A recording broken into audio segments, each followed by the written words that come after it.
Hey everybody, Roxabox90 here with a speculation video on a topic a lot of people love to talk about, including myself, and that is Modern Masters, specifically Modern Masters 2. Now, for those who don't know what Modern Masters is, quickly brief you.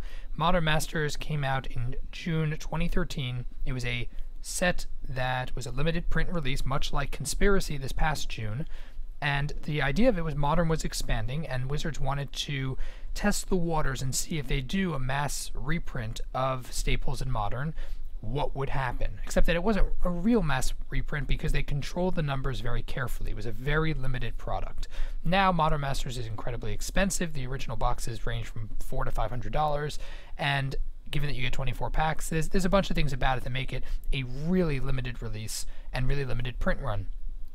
This caused problems for people in Modern because not a lot of the huge staples fell in price. A lot of the smaller cards, the commons, uncommons, for sure, took a nice dive and helped people build decks, but many of the mythics and even rares didn't do a whole lot. Now, why do I think Modern Masters 2 will come out? Because we just had Conspiracy this past June, and Modern is very quickly expanding as a format, and of course now with the change in tournament structure ongoing, Modern will be a consistent all year round format, which will make it that much more popular, and Wizards is going to have to do something about reprints. We just saw the reprint of Court of Calling in M15, and we've seen many reprints. Mutavault was an M14, etc., etc. They try to slip them in, but the real mass reprint effectively is in Modern Masters, and Modern Masters 2 will be the next time this happens. So let's talk about a couple of the things. I might make this a multi-part series to discuss rares and stuff like that, but let's try to focus mostly on the mythics. The one thing I'm going to debunk very quickly, I'm 99% sure the Fetchlands are not going to be printed in it. Why? Because even if they're printed at rare with the limited amount of release, it's not going to do anything to actually impact the Fetchland expense. It will, I do grant, it will not be dumped into the middle of a standard format, which Wizards doesn't like having the fetches in that environment. Slows tournaments down. Every pro deck would run bunches of them. It's a little messy. But if they do want to really lower the prices, the only way they'll be able to do that with fetches will be in a main set. Next fall, I think Zendikar could easily be a set, return to Zendikar, since we haven't had a return this cycle. This fall will be a new set, could easily be a return to Zendikar, also could be a return to Dominaria. I do think that's possible, and it would allow for the return of the Onslaught fetches, not the Zendikar fetches, which, to be honest, would lower both Fetchlands pricing overall, and would give the really old fetches a well-needed reprint, bringing them into the Modern sector.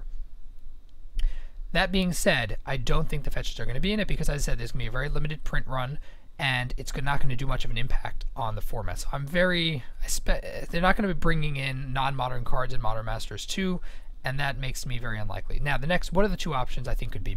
I think that the filter lands, such as Mystic Gate here, do see Modern play. Not crazy amount of Modern play, but they do see enough Modern play, and they are becoming expensive enough. This, I believe, is TCG Player right here. About 20 bucks for Mystic Gate. All of them range from 10, 15 to 30, which makes them a little expensive, hard to get. A lot of Commander players love these cards. They're really great for filtering your lands. They could easily need a reprint, and even a Modern Masters reprint would probably drop them down to 5 to 10 bucks because they aren't seeing universal play. So I think they could easily be a choice. The other ones are the man lands, because the man lands are creeping up in price. Celestial Colonnade is probably the most expensive, about 20 bucks, and these cards do see a lot of Modern play, and not huge amounts in other formats, which makes them if you're going to have a Modern land, Modern land. So these are my thoughts. Filters or man lands, not fetches. Modern Masters 2. Now let's get to the Mythics. So first up we have the Mythics that I think will need a reprint anyway, even if they were in Modern Masters 1. And for example, Vendilion Clique. This is the Modern Masters card. It's settling around 70 bucks. The original card from Morning Tides, also about 70 bucks. That means that it did almost nothing to the market that it printed. If anything, the greater interest in Modern made that all the copies of Vendilion Clique went up in price. And as these were mythic, it didn't do anything to affect anything. Tarmogoyf as well, it's been increasing, doesn't matter, they reprinted it. Dark Confidant, all of these three it didn't really affect the price. Kikijiki, now he hasn't hit his jump yet. I do think in the next year he could easily go up to 30 to 40 bucks if decks that run Kikijiki are more successful. I do see him going up. Vidalcan Shackles is another one that the pricing, it's dipped a little bit, but still sitting at that annoying $13 range. So I think all these Mythics, Vendilion Clique, Tarmogoyf, Dark Confidant, Kikijiki, and Vidalcan Shackles all have a chance of being printed again in Modern Masters 2, if only because the difference in price hasn't shifted. There's been no decrease because of these prints, which means if they print more, chances are also not going to be much of a decrease. So if I was Wizards, I was trying to fill up my Mythic sets and wanted people to be interested in Modern Masters 2, I'd be considering those. Another card, I want to talk about the rare separately, but Cryptic Command definitely falls in this category where it shot up in price post Modern Masters. It's crazy expensive. They should bring that back. We'll discuss rares another time. Now, Mythics that I think could fit in to Modern Masters 2 that haven't been printed in Modern Masters before. Ones that do see play in Modern and are slowly becoming more expensive.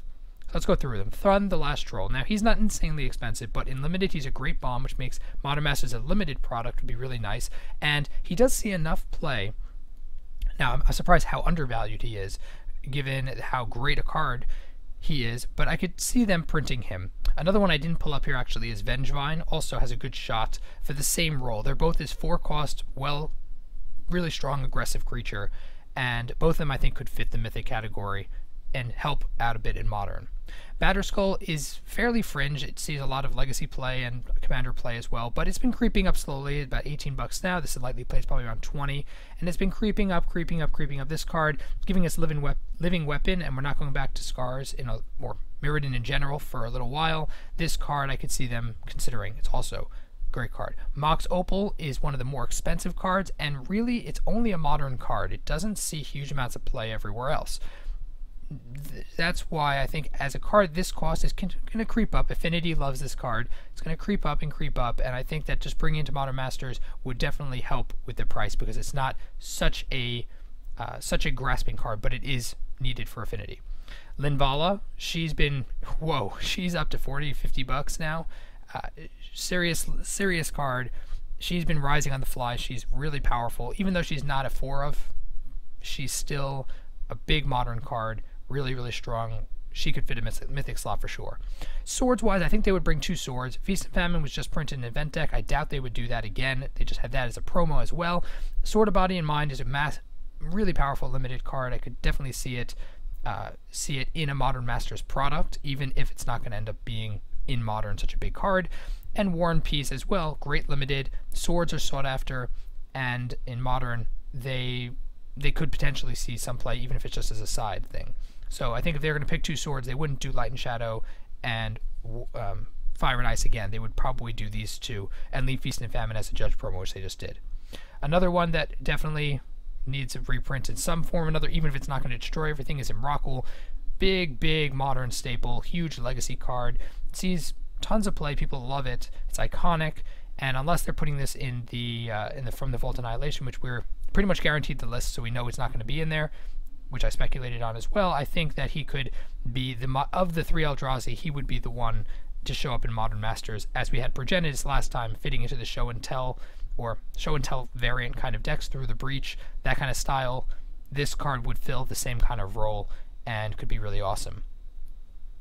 Wormcoil Engine, not as necessary a reprint to be honest, but it is slowly creeping up to, this is played, so probably $20-25, and it probably would be more, but because they made this pre-release promo, they're both being kept low. But I can see in the next year this card being $35-40. Could definitely see, could use a reprint in that. The one that's most out there is Phyrexian Obliterator.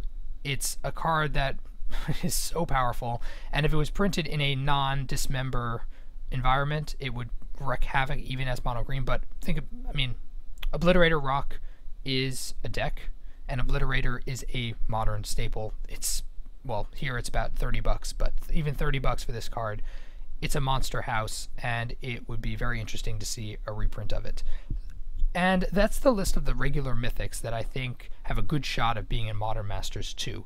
We'll just go to the couple of Planeswalkers I think have a shot. Liliana the Veil, if they don't put her in Modern Masters 2, I would be amazed. If they're not going to print her in a regular set, which I doubt they will, given her power level and how she would influence Standard for the entire cycle, doesn't matter what kind of environment she was put in, I can see her being a major selling point of Modern Masters 2, putting her in. She's about 60 now, and she's going to keep rising as a Mythic monster card. Tezzeret the Seeker, there's only a couple of decks in Modern that really use him, but they use him well, and in Commander he's a huge sought after card. His price is here about $15, and you can't get the dual deck really anywhere. There's no pricing listing here, it's almost impossible to find. Tezzeret the Seeker, the regular one, is also, it's rising and rising. I'm sure a reprint of him would not, especially if they have an artifact theme as they did before, you can definitely see that. And the last one I think is Garruk Wildspeaker. Yes, he's not expensive, but he's been creeping up. He used to be $4 or $5. Now he's about $8, and he is a very sought after card from more casual players. He does see a little bit of play here or there, a Junk Jund. He has his moments, but for the most part, he has his, especially in tier 2, tier 3, lower end Modern. This guy is fantastic, and people love him. So my bet would be Liliana and Tezzeret as the 2 Planeswalkers. Probably, I mean, I don't think they would do a Johnny Vengeance, to be honest. He's had a bunch of printings, but these 2 could definitely use it, and I think Garruk wouldn't be a bad choice either. So, sorry the video is a little long, but those are my thoughts about the potential mythics that would show up in Modern Masters 2.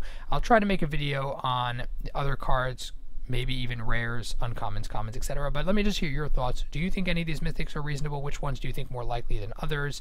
Which ones would you want to see most? Love to hear your thoughts down below in the comment section. If you enjoyed the video, tap the like button. If you're new to the channel, check in and subscribe. As always, Roxabox and 90 signing out. I'll see you guys next time.